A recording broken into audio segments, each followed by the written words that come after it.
So I'm John Dawson. I farm at Bleakbank along with my son William, wife Judith. It's a little family farm on the slopes of Ingleborough. We milk a few cows, we keep a few hundred sheep. So the scheme on Ingleborough, there's some money appeared with our Upland Common, and they turned up to try and raise the profile of commons grazings and how commons work, how people work on the commons, how they feed the nation. Some money arrived at the vets and they said, let's look into this scab. Scab is on the increase in the area nationally.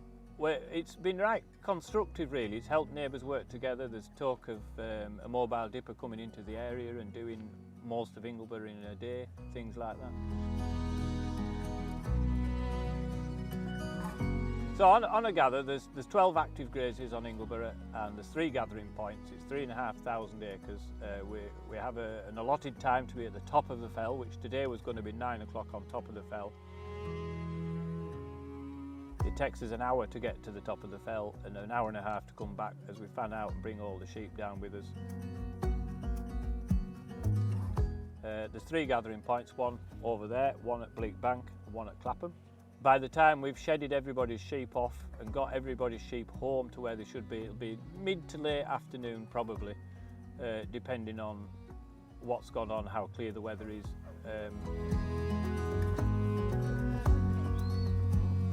It's a hefted fell, all the sheep are hefted. That means that the sheep live on their own part of the fell.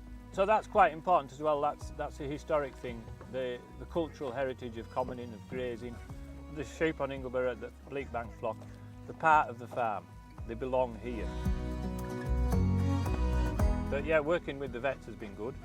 They came with all the statistics about how scab's on the increase as people don't dip and injections don't work or not effectively. No, we didn't think we had a problem at all. The blood test proves that they have been exposed. So my name's Karen Swindlehurst. I'm one of the vets at Dalehead in Settle, North Yorkshire. We at Dalehead have been involved with the Ingleborough commoners for over 3 years now on scab control. The first couple of years it was through the National For Flock's Sake scheme, which was overseen by the Mourden, and in the past 12 months we've had funding from the Foundation for Common Land. There was 2 main goals to the project. Firstly, to measure the level of scab. We did this using a blood sample that's only been commercially available for a couple of years now, and we measured the antibodies to the scab mites. That tells us when the sheep have been exposed to scab before we had to wait till we had itchy sheep, which occurs weeks to months further down the line after they've been exposed. Another goal was to destigmatise scab.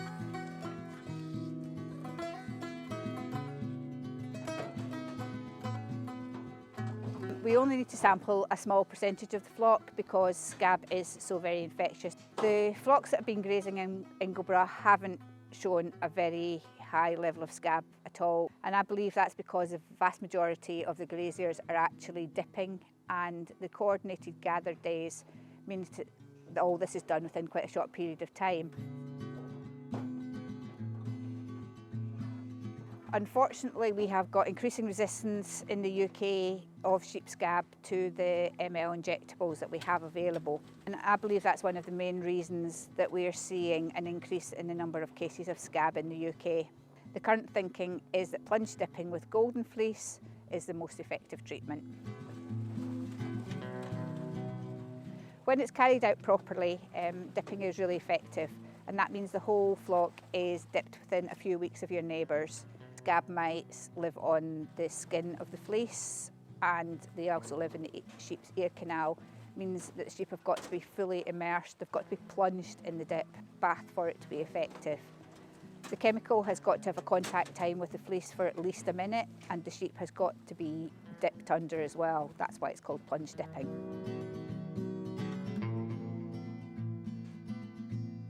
Showering doesn't come anywhere near, and the real concerns within the industry that we're selecting for more resilient mites when we don't dip correctly.